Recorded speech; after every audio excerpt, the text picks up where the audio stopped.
الحمد لله وسلام على عباده الذين اصطفى اللهم صل وسلم على نبينا محمد صلی اللہ علیہ وسلم اما بعد. حضرات محترم، کتاب الصلاۃ اذان کے احکام و مسائل آپ کے سامنے بیان کیے جا رہے ہیں. مختصر وقت میں الحمدللہ ساری بات مکمل ہو جاتی ہے. آج کا جو ہمارا سبق ہے وہ یہ ہے کہ ہم اکثر دیکھتے ہیں کہ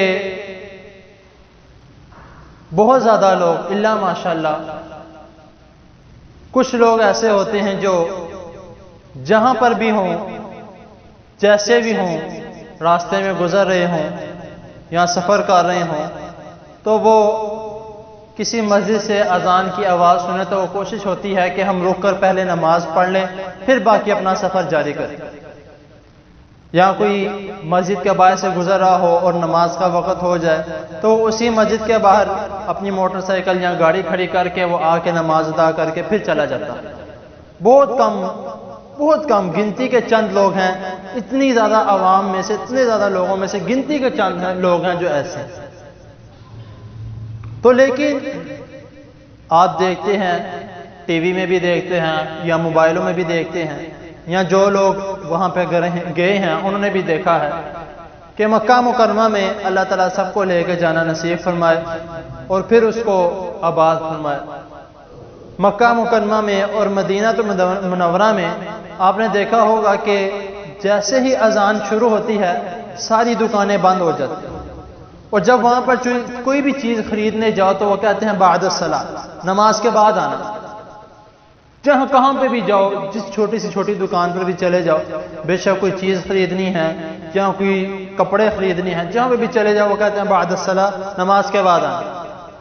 وہ نماز کے بعد پھر جب سنتے وغیرہ ادا کر لیں لوگ، پھر اپنی دکانیں کھولتے ہیں، پھر جو گاہک آئے اس کو چیز دے دیتے ہیں.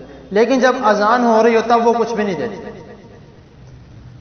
تو یہ تمہید میں نے اس لیے باندھی ہے کہ یہ تو صرف دکانداری کا مسئلہ ہے، یہ کاروبار کا مسئلہ ہے، لیکن ایک ایسا مسئلہ کہ جس کی وجہ سے جان کو خطرہ ہو سکتا ہے.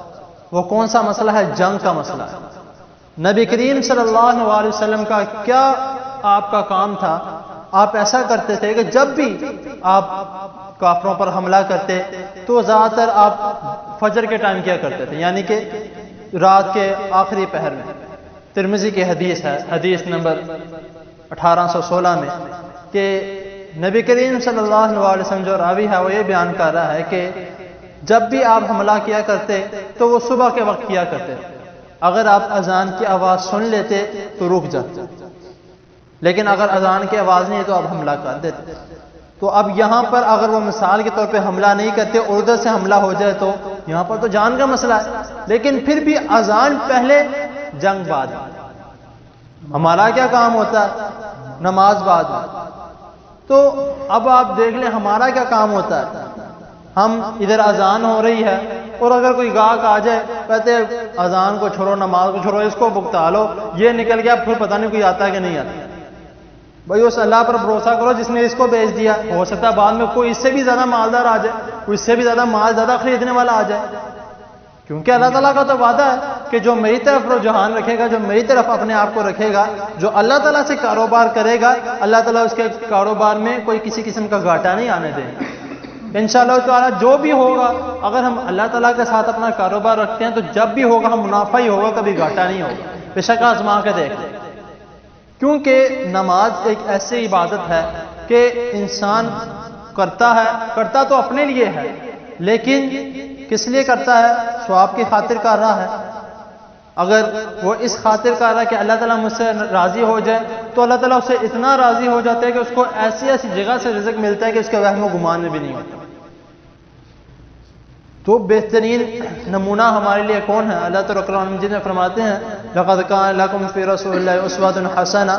بہترین ہمارے ماڈل، بہترین ہمارا نمونہ کون ہے؟ رسول اللہ صلی اللہ علیہ وسلم. اگر ہم کہتے ہیں کہ ہم صحیح مسلمان ہیں تو ہمیں اس حدیث پر عمل کرنا چاہیے. اور ہمیں دیکھنا چاہیے کہ اذان ہوتی ہے طواف کعبہ رک جاتا ہے، نماز کا وقت ہوتا ہے طواف کعبہ رک جاتا ہے، تو ہمارے کاروبار نہیں رکتے، باقی سب کچھ رک جاتا ہے لیکن ہمارے کاروبار نہیں رکتے۔ کبھی کوئی گھاٹا نہ ہو جائے، گواہ میری نماز پڑھنے آتے ہیں، اگر کوئی نماز پڑھنے آ بھی جائے، کسی سیٹ کے کسی کو لے بھی آئے کہ آؤ نماز پڑھنے چلیں، اس کو یہی رہتا ہے کہ میری دکان پہ ایک گاہک آیا ہوگا، واپس نہ چلا جائے، یا جلدی جلدی سے نماز پڑھو، آپ جا کے اس کو دیکھو۔ ہمارا یہ کام ہوتا ہے۔ اگر ہم اپنے آپ کو مسلمان کہتے ہیں تو ہمارا یہ کام ہونا چاہیے کہ جیسی اذان کی آواز سنیں اپنی دکانیں بند کریں اور نماز کے لیے آ جائیں۔ جتنے عوام، جتنے لوگ ہمارے اس ملک میں موجود ہیں، اگر سب کے سب بھی اس حدیث پر عمل کریں تو مسجدیں کم پڑ جائیں گی، لوگ سڑکوں پہ نماز پڑھنا شروع کر دیں گے، اپنے بازاروں میں نماز پڑھنا شروع کر دیں گے۔ لیکن نہیں، آپ دیکھ لیں، بازار چلے جائیں، پاؤں رکھنے کی جگہ نہیں ہے، اور مسجد دیکھ لیں، بہت مشکل سے پہلی صف مکمل ہوتی ہے۔ اگر پہلی صف مکمل ہو جائے تو پیچھے آخری رکعت تک کوئی بندہ نہیں ہوتا۔ تو یہ ہمارا کام ہے، اور جب اس طرح کا ہمارا کام ہوگا تو کس طرح ہم پر رحمتیں برسیں گی، کس طرح ہم پر اللہ تعالیٰ کا فضل آئے گا، اور کس طرح ہمارے کاروبار میں برکت پڑے گی۔ ہم اس چیز کا خیال رکھنا ہم نے چھوڑ دیا، ہم صرف اور صرف دنیا داری کے پیچھے پڑے ہیں، جو اللہ تعالیٰ چاہتے ہیں ہم نے وہ چھوڑ دیا، اپنے مقصد کو بھول چکے۔ تو ہمیں کوشش کرنی چاہیے کہ اس حدیث پر عمل کیا جائے۔ جو بھی ہیں، اب یہ بھی ہیں ماشاءاللہ، ان کو میں ہر نماز میں دیکھتا ہوں، اللہ تعالیٰ ان کی زندگی صحت والی لمبی زندگی عطا فرمائے۔ یہ بھی دکانداری کرتے ہیں، یہ بھی نماز پڑھنے آتے ہیں، تو کوشش کرنی چاہیے کہ ہر بندہ جو بھی دکانداری کرتا ہے یا کوئی بھی چیز خریدتا ہے نماز پڑھے، پھر بعد میں اپنا کاروبار شروع کرے۔ اللہ تعالیٰ کے حضور دعا ہے اللہ تعالیٰ ہمیں اس حدیث پر عمل کرنے کی توفیق عطا فرمائے، اور جو سنا اس پر عمل کرنے کی توفیق عطا فرمائے۔ جزاک اللہ۔